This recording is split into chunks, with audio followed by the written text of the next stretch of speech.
Welcome back to the LEC. Ginny here standing by with Hilly from Vitality in the Marriott Bonvoy post-game check-in.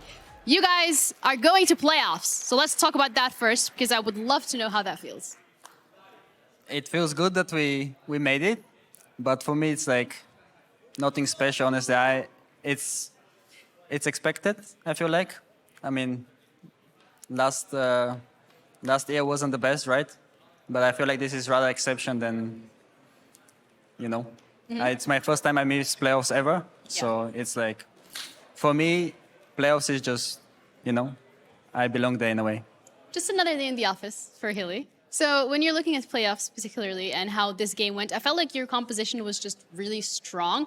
We're going to look at best of threes. We're going to be looking at fearless draft. Is there a specific way that the team is preparing for that? For now, I think we don't really do anything special about like fearless draft. We just try to practice compositions and what we like and just map movements. But yeah, I think we had like very strong comp today. We had like very season, I don't even know what season is now, but like late champs, like new champs, like Yone, Ambessa, and I think Zyra is very fast in the jungle, and like it's not fun to play Rell into Zyra. She just pokes you from 2 screens away. And yeah, Corki is also broken, so I don't know. It sounds like you had experience with that. Like, that sounded like it was painful, but thank you so much for the time for your interview. We do appreciate it. Congratulations on a win and on playoffs. We are going to be heading it over to our desk for the last game of today, G2 against Movistar KOI.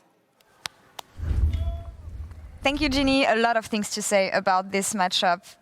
Leave this Gnar alone, but for the love of God, He's please. so excited for this game, just like I am. Right, and we're all excited for this game, and I think it makes sense because you see G2, you see MKOI, everything G2 has not been able to do, actually, since the beginning of the year, versus everything MKOI has been able to do.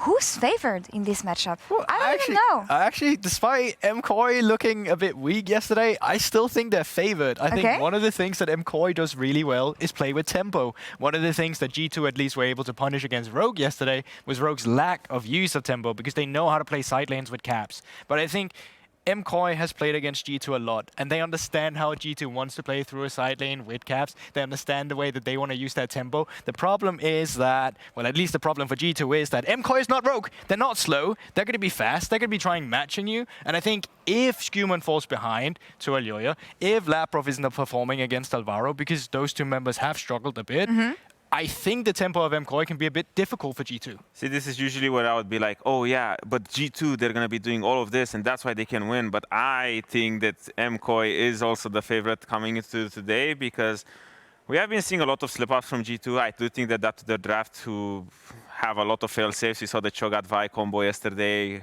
Caps had a great game.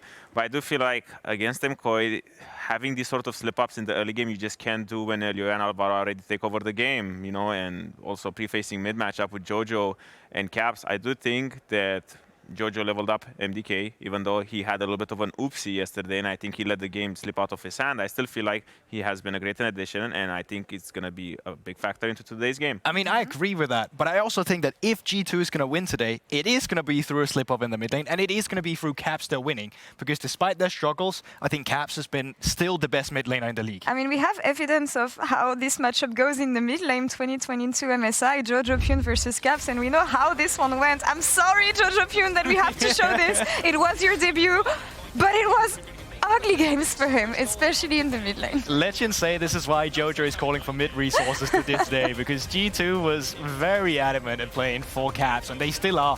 But I mean, they learned what it means to play against one of the best in the West, and I mean, Caps had a on-fire tournament there as well. You know, now he was getting punished and bullied on mid a lot, but now he's also on a team that they love to do this. They want to have someone, Elyoya and Alvaro want to have someone that they can play through, and right now, this is the time for Jojo to reverse those stats, because being 1-7 against Caps all time, well, it's a bit scuffed, you know, because it's realistically only one tournament.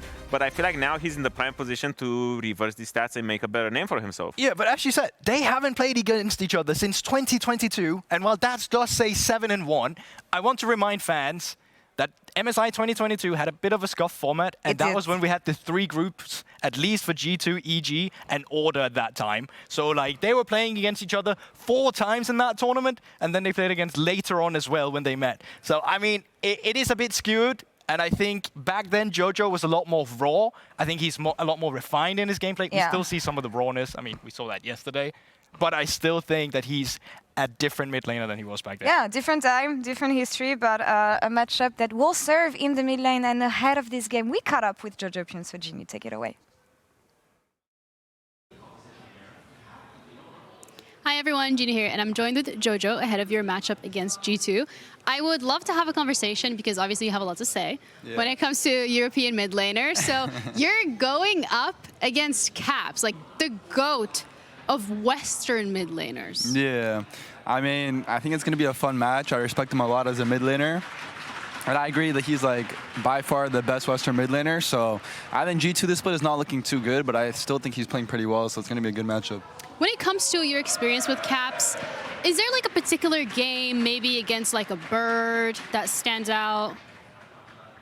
I mean, we lost to them 6 times in a row my rookie year, so it was kind of tough. But I feel like that Nivea game, game 1, I didn't even know what that champ did, so that definitely stood out to me. I'm like, okay, it's smart what they did. They picked a champ that nobody plays, and I don't really have experience versing it, so I didn't really knew how it worked or its damage or anything. So I think that was pretty smart, and that was probably the most memorable game, yeah.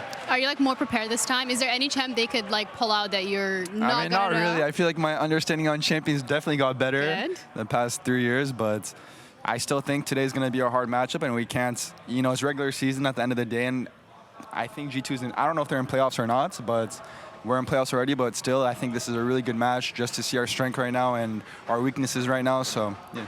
I think especially as you're mentioning, when you're looking at G2 as a team, they haven't necessarily been hitting the heights that they have historically been hitting, but it's still like such a great banner to add to the teams that you have been able to defeat because you guys have had such a strong season. Is there a different approach that you have as a mid laner when you're going up against someone like Caps or a team like G2, or is it just you take it game by game?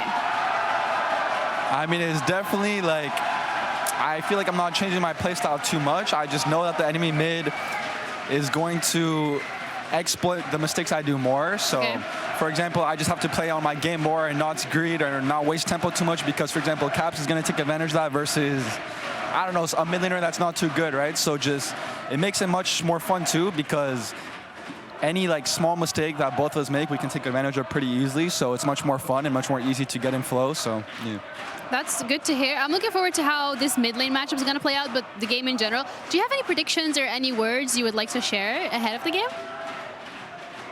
You can be nice this time. I mean, like, G2 is low-key not what they used to be, but it's just one split, so we'll see. But honestly, I mean, this is right before the match, so I'm just trying to get in the zone, so I'm not really thinking too much about what to say, but yeah. Maybe after the match, I'll think of something. Well, thank you so much for your time. I appreciate it. Thank you. Thank you, Ginny. Thank you, Jojopyun. See the players walking in. I was going to say mean mugging, but they're all smiling. Yeah, surprisingly nice, Jojo. Yeah. I feel like didn't really have any very toxic words I think the flame is sometimes reserved for Twitter. But he's not. I respect about Jojo. He talks trash before the game on Twitter, and I respect that. Anyone who talks trash after the game, it's like, bro, come on, put your money where your mouth is. Oh, Broken Blade. Oh my gosh. We stand a short king in this house. He's ready. Why do you have to bring up his height? Bro, I said we stand. I'm about it. Okay. It just is what it is. The man is a legend. Now the question is, will G2 reclaim their glory? Oh yeah, you were trying to build up the stakes? Yeah. Say Legacy Kings. Dynasty Kings. Just a, oh yeah. Yeah, there it is. Oh, said Kings. Goosebumps. You're a part of history now. Anyway, I like that, you know, he brought up the point about G2. He said they're low-key, not who they used to be, which I think we have seen. Yesterday, they really brought a lot of the strength that they brought last year, which was just outmaneuvering on the map. See if they can do the same against KOI today. But I'm really, really, really hoping for a bloodbath. Both these teams like to fight, and they're so damn good at it. I hope we get a lot of it. Yeah, I think it's going to be all about this mid lane matchup. I feel like G2, even though they've had a rough split so far, Caps for me has just, he's shown up. And I think he had one bad game. But other than that, I feel like he's just been really, really consistent. And if there is a player I would target on KOI, I think it's still Jojo. So I want to see G2 run that back. Let's cap him. What's the plan going to be? Okay, so they banned Cassante, which I generally like if you're not going to first pick it yourself. Don't want to give away that free. And Myrwn has, I think, stepped up in a big way, too, while people mostly focus on Jojo because he's that new player. Myrwn has been a threat, mostly, admittedly, on the Cassante and the Mbessa, but being able to be so consistently a problem for the enemy team is nice growth from Myrwn compared to last year. And it's going to be the Draven ban for KOI here, so you can see they're really targeting out Hansama's champion pool with the Draven and Kalista. They really don't want to give him a strong early laning ADC, which for me just tells me even more that this game is probably going to be more about mid jungle and top rather than bot lane. And I would love to see the Astral first pick over the Varus. I think Astral's better than Varus. I think it provides a stronger early game, better team fighting, more safety, and it's harder to play and a bit harder to pull off, but the upside is so much higher. Now, Hansama, for me, not a typically big Astral player, I think, but taking it away, however, from Supa is really, really good. And they're probably just going to answer with the Varus and probably go poke Varus, and we're going to have kind of range versus range in the ADC department. Did not die the last time you picked it up, Hansama, but I agree. Historically, not necessarily the most iconic Hansama champion. The Varus, a very conventional answer. We'll see if it's on hit or the more common against Ezreal kind of lethality build. What is Elyoya's option today? I think we're going to simplify. Nidalee, you know, not my favorite. I'm going to say what is not it. I know a lot of people believe. I don't believe. And the Vi is always it. Vi, so good. We saw Razak earlier today put on a masterclass. See if Elyoya can emulate that. And the Vi is so good into that role, as it gives you that point and click engage that you really desperately need against the champion. But I love the Wukong answer. Wukong, for me, is maybe the most underrated jungler right now. Every game I see him in, he just looks so obnoxiously strong. He has really good engage. The only weakness is his early game clear speed, but his level 6 power spike is great. His scaling is great.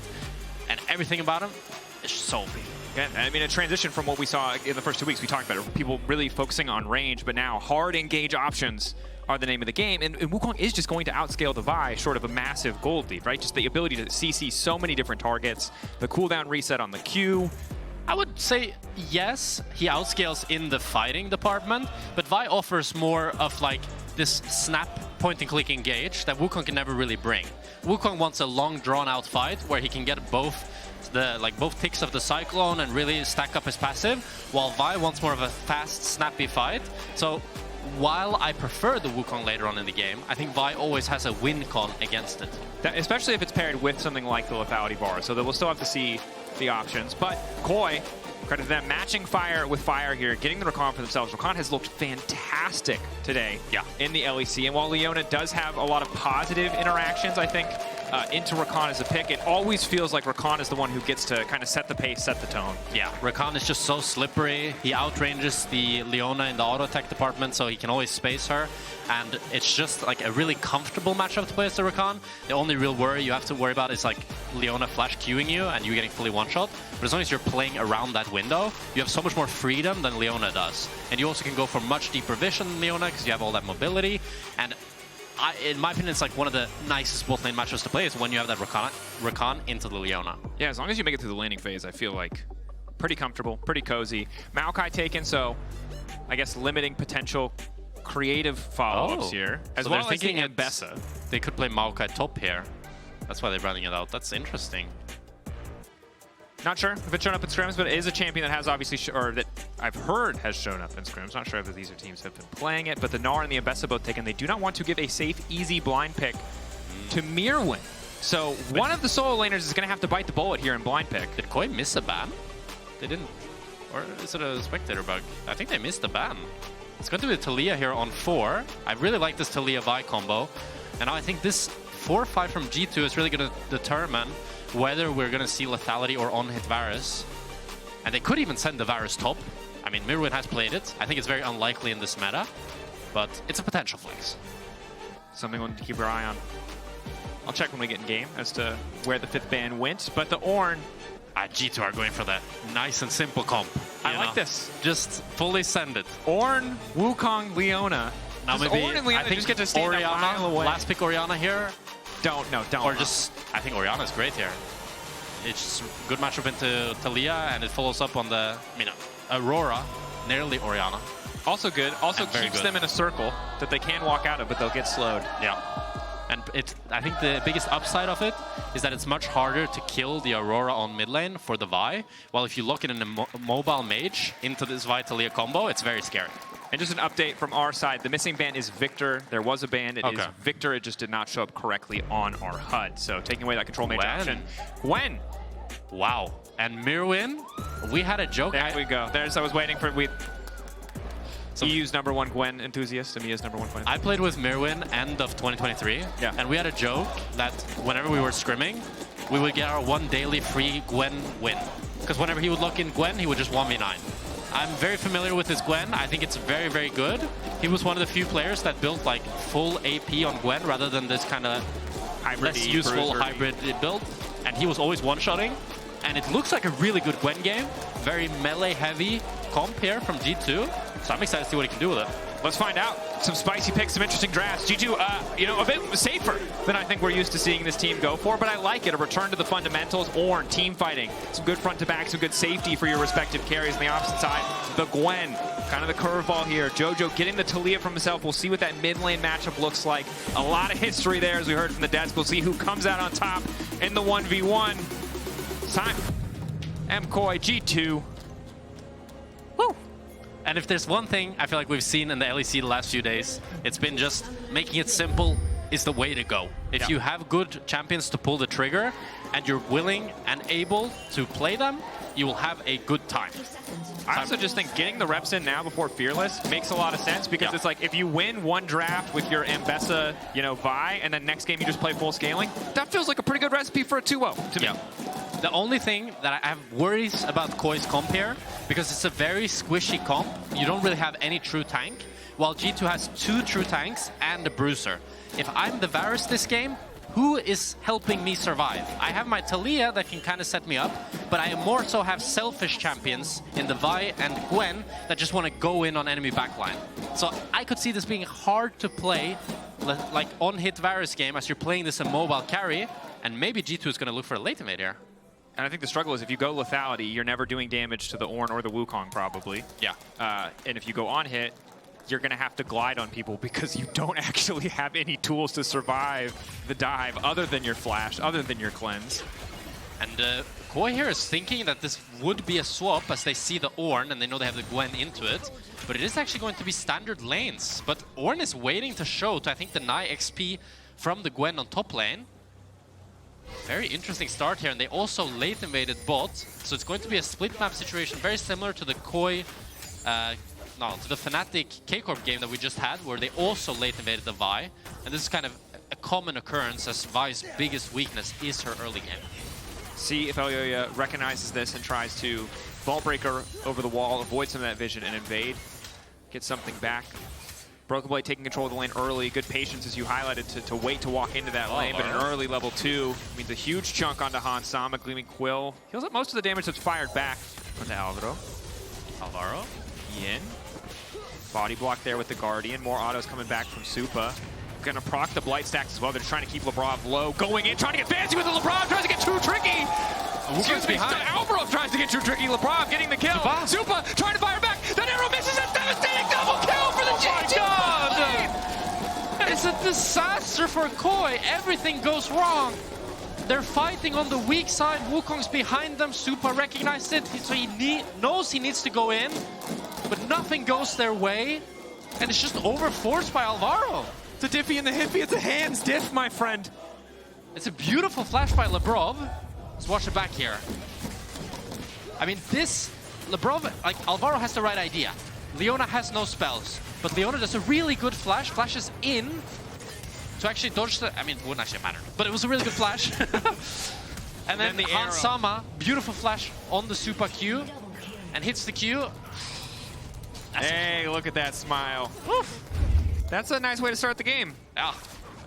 This is, Tier longsword on this S-roll. Free tier, free longsword is pretty devastating for the lane. Alvaro is deciding he wants to make impact elsewhere on the map. The flash does catch caps. Alvaro's there to match it. This is tough.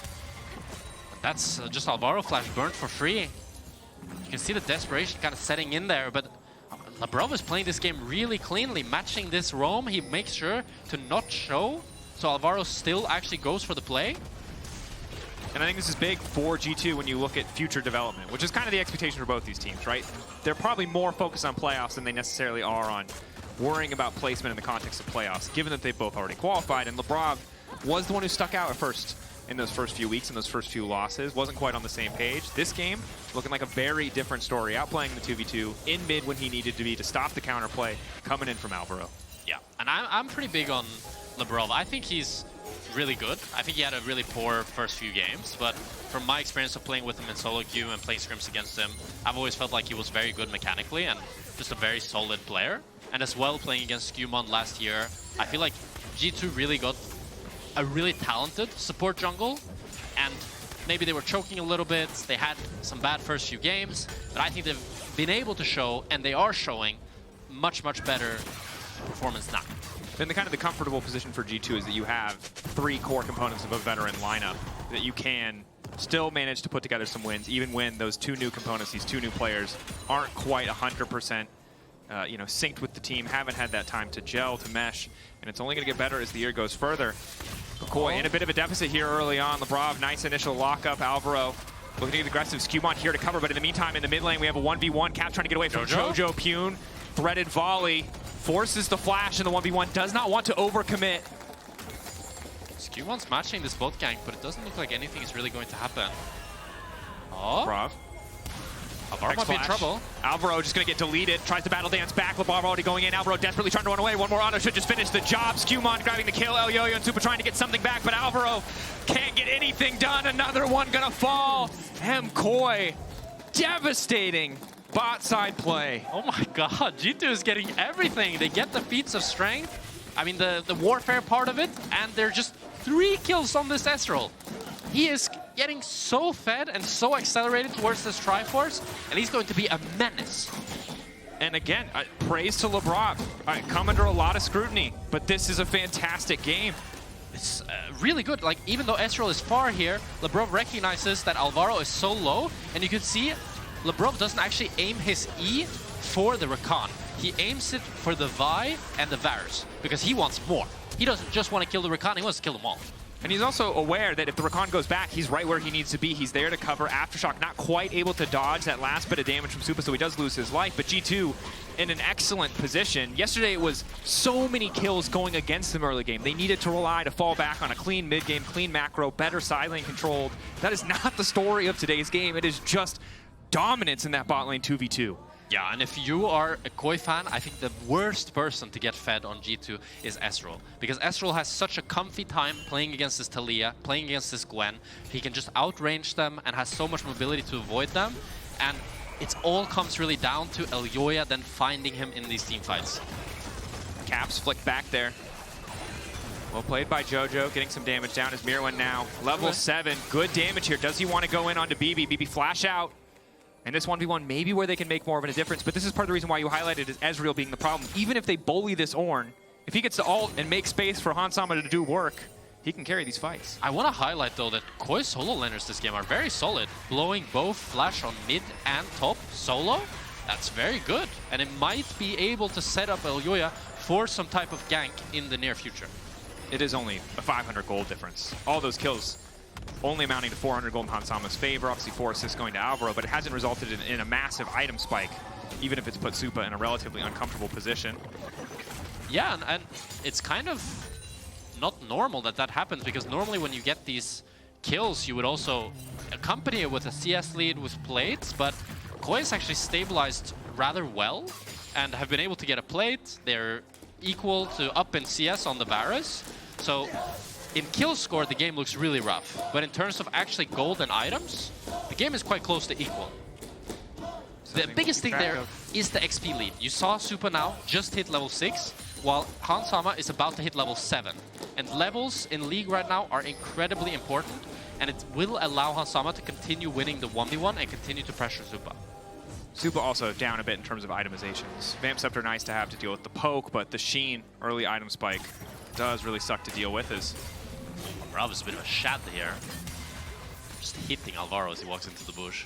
burning your Aftershock can be a bit risky, but they've got the wave in their favor. They don't need to worry about too much. Supa might walk up to try to cancel. Gets cancelled. Let's see if Hansama finishes the base. They might look to swap here for potential second grubs. Yeah, it looks like that's what they're going to do. Maybe KOI recognizes it and looks to match. Let's see where Gwen goes. Looks like, I think Myrwn is very intelligent here. He's going to open towards mid, and then he's going to see where Ezreal goes. If Ezreal goes top, he'll go bot. And if Ezreal goes bot, he'll go top. Let's see. Giving himself that option. Ulti from Hansama. This is a really good cancel. Really good cancel by Hansama. That's a connoisseur's play. If you're like, wow, who cares? It stop the back. It's like 8 seconds. It really matters. It adds up. Yeah. It's not flashy in a cool way, but it's flashy in a nerdy way. It's a huge tempo lead for G2 now. Although Hansama might be caught here. Vi and Gwen are here, and he has nobody to back him up. Oh, you're moving in. Hansama's in trouble. Hansama, how do you get out of this one? Point and click, not gonna give him any time to maneuver. Myrwn following up with an ulti. Hansama's got nowhere left to go. Shut down to the Gwen, could be devastating. Labrov and Caps trying to get a play down in the meantime. Nice flick back coming in from Jojo. Caps initially interrupting, and in goes the Wukong. Supa will try to follow, but just 1 for 1. G2 there are a bit disjointed. Hansama wants to hit this top tower, but his team would rather look for a play in the enemy jungle, so he ends up getting caught out. But luckily, G2 are able to capitalize and get a pick of their own. But this is plates for Gwen. With the Molish, she's gonna get 2 plates. Big gold. And she gets the shutdown onto the Ezreal. Early Nash is going to make the matchup easier, although I doubt Broken Blade's going to look to match up against this Gwen anytime soon. We'll just do his best to clear out these waves. Supa has to be careful here. Hansama does have flash, ulti right around the corner. Yeah, Supa's just going to back away. He knows he could not step up to contest. Supa didn't end up basing, I think, after he had his flash blown. So now he's in a tough position here where Hansama's just come from base. And you're laning half HP against the poking champion. But Elyoya is around mid again. He has no ulti, however. A bit awkward there. Might have wanted the Q for the wave, but doesn't know if he can get the push out. In the meantime, SkewMond just going to pick up the grubs. This is a huge saving grace for G2 here, that they get 6 grubs. Denying grubs from Gwen is so crucial for them. This feels really, really bad for KOI. Really would want to get at least 1 or 2. It also makes it so if you do lose a fight, it's going to be that much more punishing. Elyoya trades back. He does get the Drake, but it's not a second Drake, right? Was only able to trade 1 for 2 spawns of the grubs. Yeah. 1 more objective, and G2 will have the feats of strength. No flash. Rav caught out, knock up there, layering the CC very well, but the Aftershock still keeping him alive for an extra second. Jojo going to grab the kill. G2 are still looking a bit rusty or disjointed here and there. They're giving the Drake, so why is Labrov face-checking into them? But KOI and both teams, I think, are really willing to punish these hints of disjointedness. Gwen not going to TP back to top lane. You saw SkewMond hiding in the brush, waiting, maybe hoping to catch a greedy TP there. KOI going to be a bit late. They'll lose out on the plate, as well as about half a wave. But Gwen does go bot lane and sets up, unbeknownst to Broken Blade. We'll now spot him. We can see a little bit there, the power of 6 grubs. Oh, this is the burst of the Ornn, though. Yeah. Those short trades. Obviously, Gwen has the sustain, but... What do you think the hard steal on Ornn? I kind of like it. It's dope for me, for sure. Yeah. She's going to shred no matter what you do. Yeah. Build HP, have enough damage to one-shot enemy Varus if he ever walks into you. Or Gwen. I mean, Ornn in this matchup, it's an interesting matchup in the sense that Ornn can always kind of have kill windows on Gwen, because if you layer all of your spells correctly, you have a ton of burst. And he also is actually a level up, despite everything. Broken Blade did have a ton of time in the bottom lane isolated, right? I'm trolling a bit, actually. If you look at Gwen's XP bar, it's like... almost exactly the same. Yeah, it's... But for a brief moment, the level advantage is there. Oh, Broken Blade might be in trouble. But he got the dopamine from the stacks, and he sidestepped the ulti. Worth? It's not worth, for those wondering. Losing the flash a little bit difficult, but Myrwn won't be able to do much until his ulti's back off cooldown. Oh? I was thinking Elyoya might look for something there, but he just queues, tries to stay out of fog, so he doesn't get spotted. Set up on the top side. Jojo has to be careful about walking up to this tower. It does look like he's farming Krugs in the meantime. Just wants a bit more gold. Did go Archangels first, so pretty defensive choice here. Oh, Supa might be in trouble here. X-Flash coming from Labrov. Supa. That's a close one. Bit of a clinch. Cap's now walking off. There's so many things that look like they might be kills, and they just keep not being kills. So you can see G2 here is playing through mid, while KOI recognizes G2's mid is way stronger, so they're playing around top. Oh, but they're kind of overstaying here, hitting mid tower. Going in. Ulti onto Hansama. Do they have enough tools to peel back? Good ulti coming in from Supa, or it would be if it hit the real monkey. Clone, clutch from SkewMond. You can see it's so hard to get onto this Astral. He really needs to be very far forward to get onto him. Or you need to layer a good Q flash from the Vi to really CC chain him. That's kind of the power of this champion that I talked about. Yeah, I mean, it's a good call out. I really think Astral is just much better than Lethality Varus because it allows you to play so much more aggressive as it gives you that defensive tool. Also, just annoying that you can just block Supa's ultimate anytime you want with Wukong W. Does still spread, of course, but yeah, that's true. Easy to walk away. Caps might be in trouble here. As he Don't think he spotted Elyoya. Now he spots him. Yeah, recognizes. Can probably just try and ult. Tries to use the weirding to safety. Ulti to walk away. Low health bar.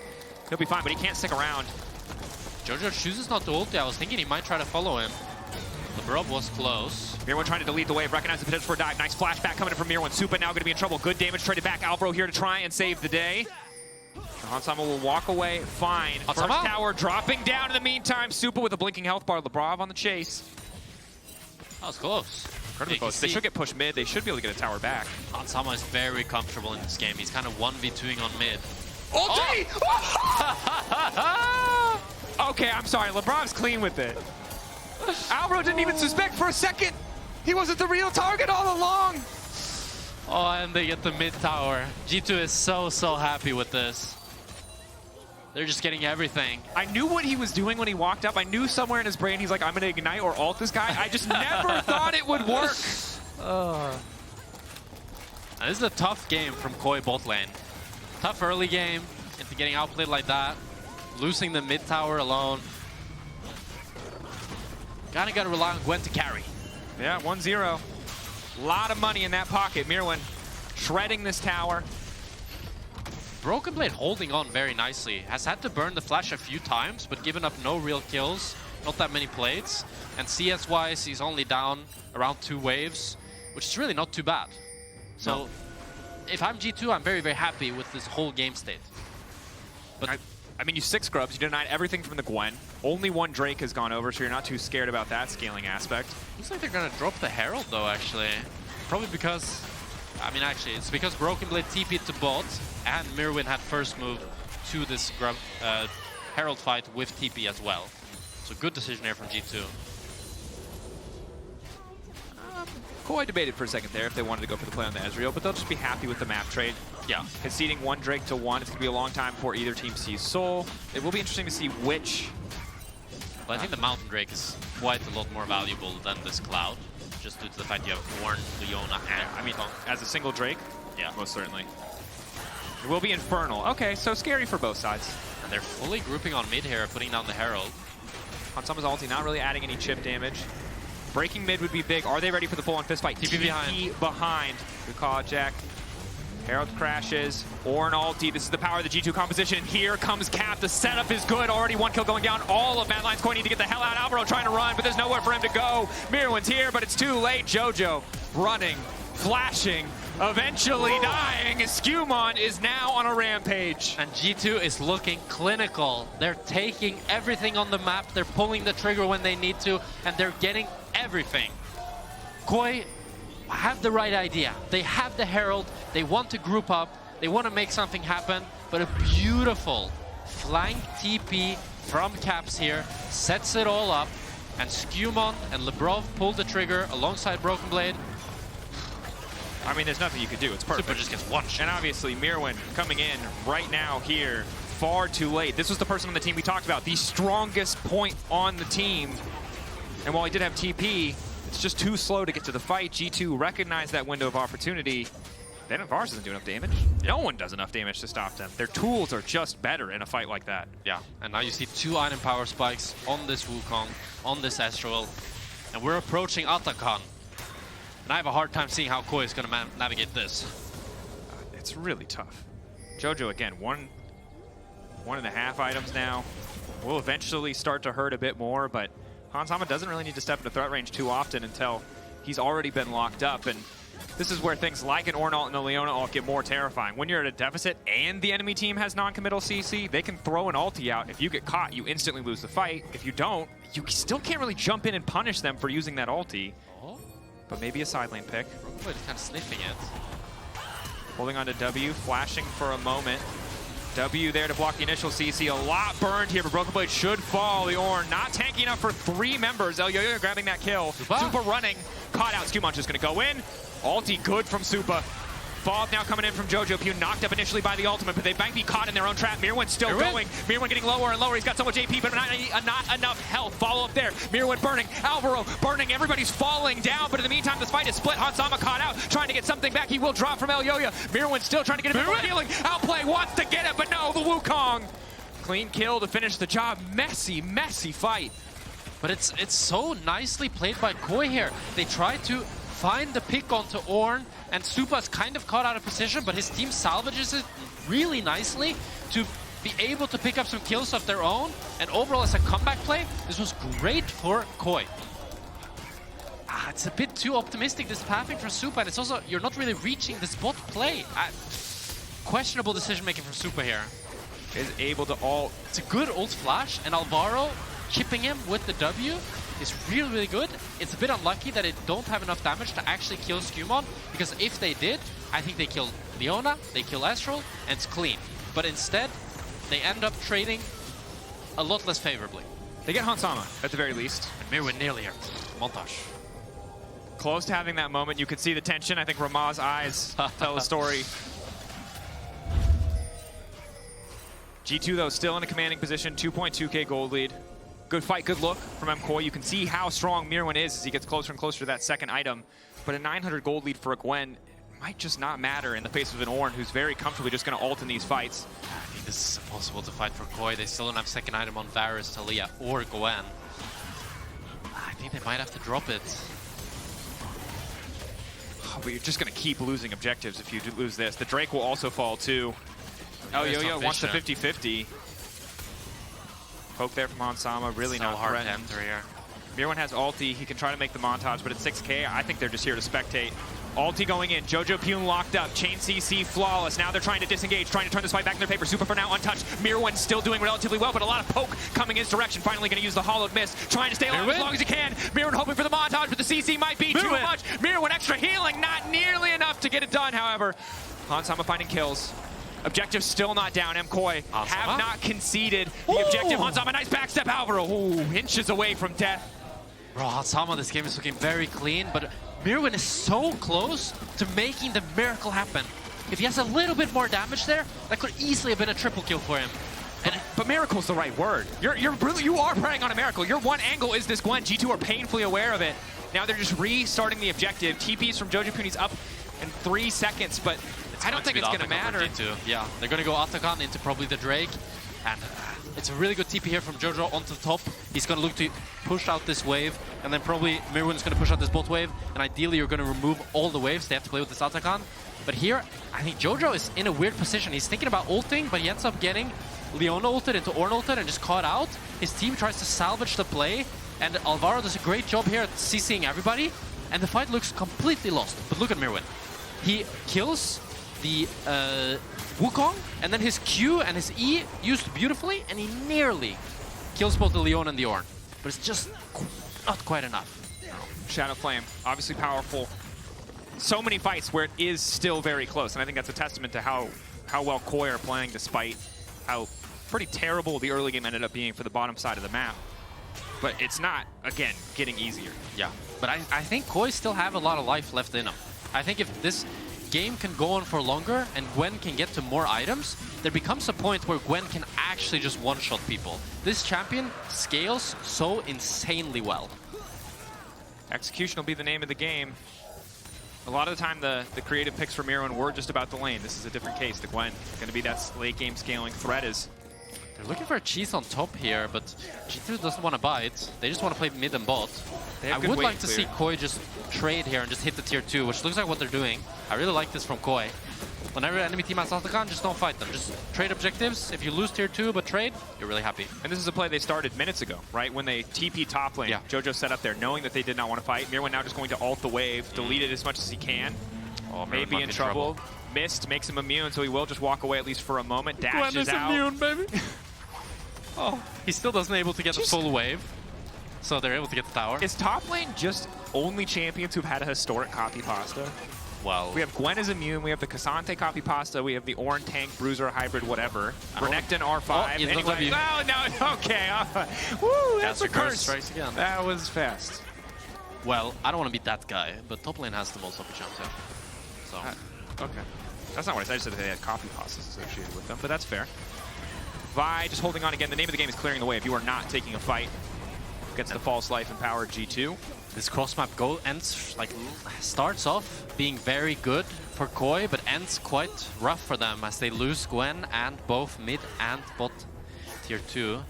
But oh, Now they're chasing. Jojo? Flick back is going to hit. No, cleanse flash from Hansama is good.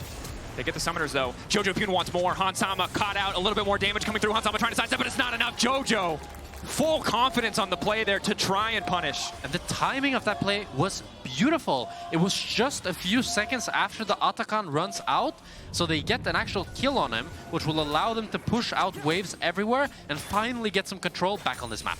And they desperately need it. If they had lost another member before this Baron spawn, they likely lose it to G2. And again, G2, when they get first setup, KOI have to fight into them. And the only person who's really kind of comfortable with that is Myrwn. And really only if he has a flank. The Gwen W, not enough to block all of that. Unless G2 just throw away abilities, willy-nilly. Yeah, and there are two things that I want to highlight on this. One is the item completions now actually look a lot closer.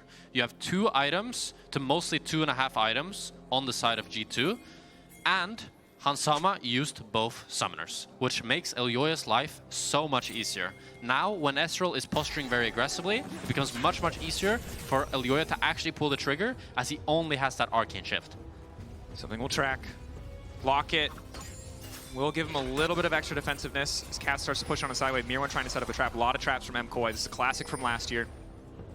It's really good strategy when you're behind like this. Oh. Instantly all in on SkewMond. Not even sure if it's a clone. Don't even want to double check.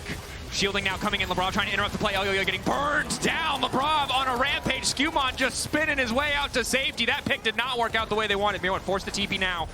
Knockback doesn't quite connect from Jojopyun. Crucially, now he's just going to drop.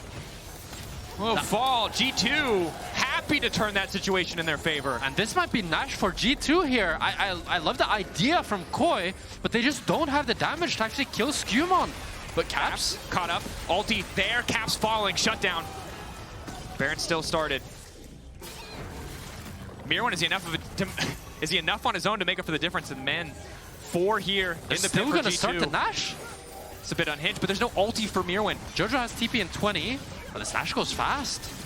I mean, Supa only has 2 items. Gwen without ulti is not very strong. But there's no ultis from the side of G2. Myrwn starting to poke Labrov. Poke there. The rest of G2 now ready to turn. Lock up on the Gwen is there. The mist just faded away, and down goes Myrwn. That's the problem. Does a lot of damage, but only the one defensive tool. Now Supa running. Broken Blade. Oh my god, hitting him with the emote. Playing a bit of Mahjong. Elyoya there trying to cover, but I think he might just give his life in the process too. Vault Breaker out to safety. It's just too little too late for KOI. Even though they get the pick onto Caps, it's just not enough as they don't have the damage without those crucial ultimates. It's going to be the Nash for G2. It's a good TP by Jojo to get the mid wave at least, and they're trying to buy time, pushing out these waves, but the game looks clearly in favor for G2. It does. And this is the luxury of G2's composition, is that as long as they don't let Gwen do exactly what she wants to do, as long as they can get her to burn the mist without using all their cooldowns, she's just so squishy still. Yeah, and Cap's just a bit over-eager here. Just wants to go for a little bit too much, but it doesn't actually end up mattering too much as G2 is just strong enough to actually start the Nash as 4. And I will say it's been an interesting game in that, in terms of the story, we were all ready for this to be about Jojo and Caps, and certainly they both had some good moments, but it's really been so much more about Myrwn and about the bottom lane of G2. Labrov especially really shining in this game. Yeah, I think how the bot lane fights played out and how well Hansama's played this game, it's just really made his mark. Yeah. 3rd item now, I believe, for Jojo, because he does manage to finish the Void Staff, so a bit more damage. But Broken Blade, of course, also has the Ornn items, additional scaling, so it looks like a 6k gold difference, but in terms of effective stats, it's even bigger than that. He's been able to give out a number to his teammates. And Gwen is trying to split push here a little bit and force Ornn to recall. But I don't think she can make much progress against the Ornn anymore. I think he just deletes the wave and walks away. Yeah. So now does Myrwn try to recall here and defend with his team, or does he just want to power farm? It's tough. Caps trying to keep 2 points of pressure here, but it looks like the name of the game is pick off Caps. Caps now trying to get away. All D holding on to his cooldown as long as possible. Labrov feeling confident after that early game. Alvaro doing what he can to interrupt, but it does not matter. Jojo deleted. Caps finally using his ultimate. G2 ripping through KOI. And this is the Labrov that I wanted to see. He's punishing Jojopyun in the crucial moments. Flashing. Still probably going to fall here. There's just too much damage. It doesn't matter. Supa's dead too, I think. This is the game for G2. A really nice game for G2 here. I love the aggression from Hansama and Labrov. And overall, they were disciplined and they punished KOI where it mattered. Certainly did. Impressive game from G2. Demolishing the bot lane in the early game, transitioning into an incredibly clean game across the map, outside of a few picks here or there. And Labrov, really the standout. PGL, of course, just around the corner for us. But a nice way for G2 to not end this week, but end their day 2. Of course, player of the game at LEC SkewMond, Hansama, Labrov. I know who I would vote for, although there's a lot of good options. I think all three are pretty good options in this case, actually. I think SkewMond, he made the Wukong look OP, like I said. He was just not dying. And Labrov was just punishing on every potential wave he could. And Hansama with Astral looked very clean. And G2, despite a rocky start, just continue to rise, continue to take down top contenders, see how much better they can get. Yeah, it's tough. I mean, again, this is, this is a single best of 1 before best of 3s for 2 teams that are already qualified for the next stage. So it's hard to know what to take from this. I think certainly G2 are getting better. G2 are ramping up. I think G2's death was grossly overstated. I think people were waiting. People were praying. The haters were praying. Yeah. It did not work. They still look pretty damn good. They might have slowed still down. got Caps, Broken Blade, Hansama. Turns out Labrov's popping off. Yeah. And now the rookies are starting to look good, so And I mean, think, the rookie, I guess. I mean, again, reminder, like, credit to the support staff as well to take and to work with Labrov to get him from a week 1 performance where it was not hitting. It was not working on a team level, on an individual level, to the confidence that we saw today in such a short period of time. And against a top team, too. Yeah. So I'm very happy with him. I think, for me, this is the Labrov and SkewMond that I kind of expected to see. I didn't think this would be a weaker roster than last year. Maybe, I mean, I think Mickey and Yike are phenomenal players, but I didn't think that they would be a bad team. So I was very surprised with how they performed the first few weeks. And I'm really happy for both G2 and for the league as a whole that it looks like we have a very close race to be the best team in the league. Yeah, and I think it's going to be completely chaotic as we enter Fearless Draft. Yeah, that's going to be good. For rookies, you come into pro, you play 2 or 3 champions every meta. Now, it's going to have to be 4 or 5. So it's, it's going to be more. And I think it's going to be more things that teams have to be able to adapt to on the fly. Potentially even more room for younger players to show their flair. So many signature picks we never get to see because they're not, good enough for the LEC stage. But I think people have heard enough from us. Ginny is now standing by with Caps in the Marriott Bonvoy post-game check-in. No, facts, Drakos. You've been yapping all day. Anyway, hi guys, I'm Ginny, and I'm standing by with Caps in a Marriott Bonvoy post-game check-in. A win for G2, and with how everything went earlier today, playoffs locked. So how are you feeling after this? Because MKOI has been such a strong team throughout the last 2 weeks of winter. Yeah, we're definitely happy about the win. I think we are starting to turn things around a bit. I think especially the first week, I'm looking at a lot of the Adakan pros, and today we got the Adakan. We also got a good fight around it, so it keeps going well, and I'm happy for that. It's looking good for our playoff chances, so I'm super excited. You guys are ramping up, and I think, well, it's a fact that a lot of teams have been saying, G2 isn't the G2 that it used to be. G2 might not even make playoffs. We even heard someone say G2 is not even going to be making the Worlds. So how does it feel for you to be able to prove to people that you guys still have what it takes? Yeah, I mean, I think since after 2019, I think every year people are saying like, oh, G2 is not as good as they were in that year and so forth. But I think we have a lot of things to prove, and we will do so. I have a lot of faith in of course, Broken Blade and Hansama from playing with them for a long time, but also Labrov and SkewMond and all of our coaching staff. And I think that we have a lot of things we want to show this year, especially in Fearless. It's going to be fun to play all the different champs. So yeah, we will win it. Beautiful. So let's talk about Fearless then, because we have playoffs coming up. And of course, with how things went today, you guys are locked. So we're going to be looking at that. How do you as a player feel about that? I mean, it's exciting to try out. It's something that we haven't really thought about or like Yeah, we haven't scrimmed with it yet, right? Yeah, fair enough. But it's something we're definitely going to be experimenting with the next weeks and to see how it affects the drafts. Of course, we've seen it in LPL, SK, like a lot of other regions, right? But we haven't gotten to do it ourselves yet. But yeah, it will be fun to try. One thing as well that we've been hearing a bit is, I mean, which is a fact, again, is the fact that you are so consistent. So regardless of how the team is performing as a whole, it's always like Caps has these games where he genuinely is that difference maker between G2 closing games out and not. And I would love to know from your perspective as an individual, how do you stay that consistent? What's your secret? I mean, I think, of course, every performance is like a team effort, right? And I think for a lot of years, we've been doing very well as a team, so that's a big help. I think that, of course, playing the game a lot is the key to success. I think thinking about the game, trying all these new champs, fun to play in a raw game, and yeah, hoping to get some more champs in the Fearless. Okay, that's cool. So stay humble and play a lot of games. That is your advice. Thank you so much for your interview. Congratulations once again on the win. We are ready to send it over, so we're going to be heading over to PGL with Laure GB, SkewMond, and Memento. Bye. Thank you, guys. Thank you.